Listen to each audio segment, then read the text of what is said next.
Hi guys, this is Dan from Aquatic Fans. Today I'm going to share with you guys why do some people prefer to have sandbait in their system and why do some people avoid having sandbait in their system.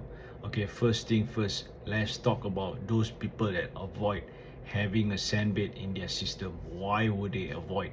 Okay, the first reason that I could think of, the main reason that I could think of, and a lot of feedback that I get from a few reefer and few hobbyists, they have so much problem with their sand. Okay, they buy that live sand in the aquarium store.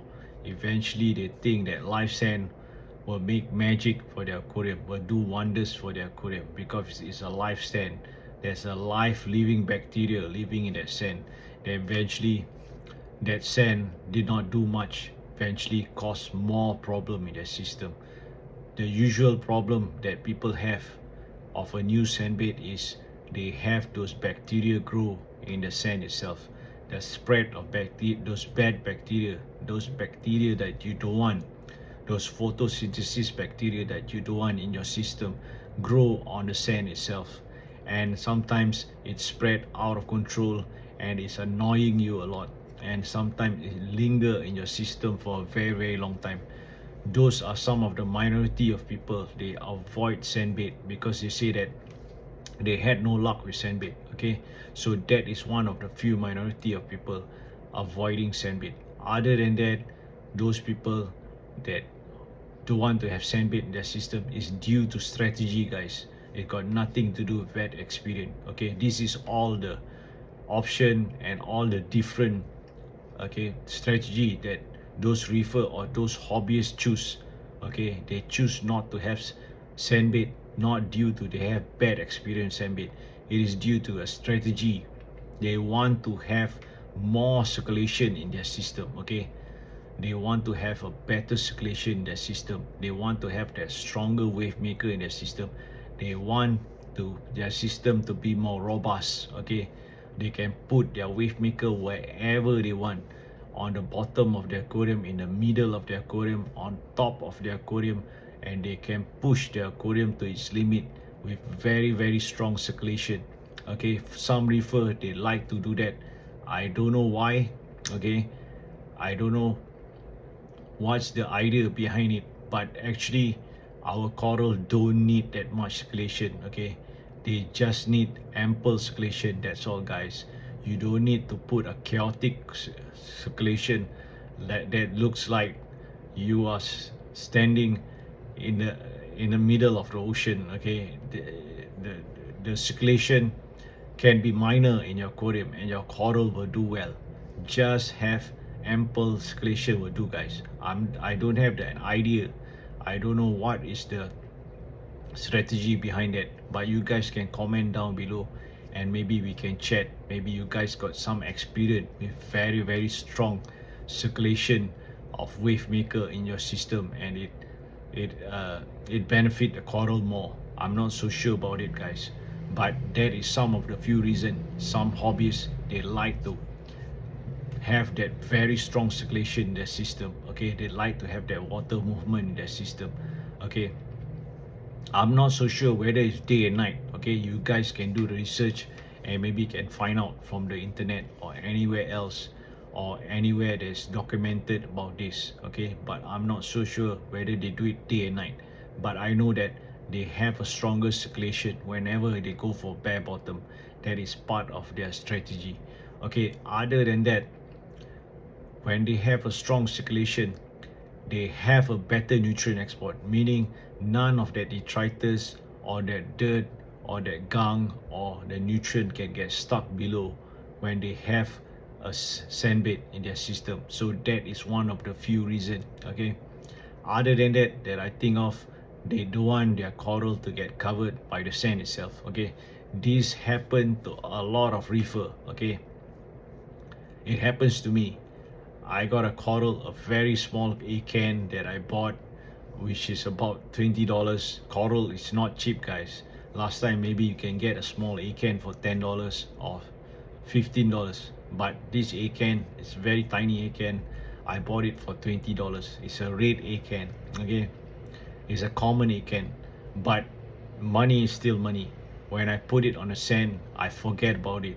Eventually, after a few days, the wave maker covered it with sand and the coral died. So that is one of the reason and one of the picture you guys can see why would somebody avoid having a sand bed in their system. Other than that, I cannot think of much, okay, beside that. But you guys can see there's no comparison at all, guys. Having a sandbed, don't have a sandbed, you have a shallow sandbed or deeper sandbed, the level of success is neutral, guys, okay. There's no much level, different level of success, guys. You guys can see is a proof to you guys from all the YouTube video how well or how much success the reefer have or the hobbyists have is not up to the sand that they put in their system or they have a bare bottom tank. It's all neutral. There's no comparison, guys. Remember that. Okay, so for those reefer that decided to have sand in their system, like myself, sometimes it's because of the animal that we keep, guys.